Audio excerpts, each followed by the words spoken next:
Hello everyone, তোমাদের জন্য নিয়ে চলে এলাম আবার একটা পার্সেল আনবক্সিং। এটা আমি মিশো থেকে নিয়েছি। তো এটা হচ্ছে একটা স্টোলের মতন। হ্যাঁ, তো এটা আমি তোমাদেরকে আনবক্স করে দেখাচ্ছি, তো ভিডিওটা দেখতে থাকো। হ্যালো বন্ধুরা, এই দেখো আমার এই স্টোলটা এসেছে। এটা আমি দিয়েছিলাম পার্পল কালারের, এসছে হোয়াইট কালারের। তো তোমাদের তো কোনো ব্যাপার না। হ্যাঁ, আমার হোয়াইট কালারের যেহেতু একটা ছিল, ওই জন্য হোয়াইট কালার আমি দিইনি। হোয়াইট কালারটা একটু বেশি নোংরা হয়, এই জন্যই। তো কি আর করা যাবে, আর তো রিটার্ন দেবো না, তো এটাই নিয়ে নিলাম। আর যদি তোমাদের ভিডিওটা ভালো লাগে, লাইক কমেন্ট শেয়ার এবং অবশ্যই সাবস্ক্রাইব করে আমার সাথে থাকবে, আমার পাশে থাকবে।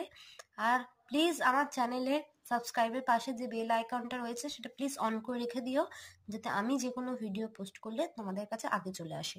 Thank you.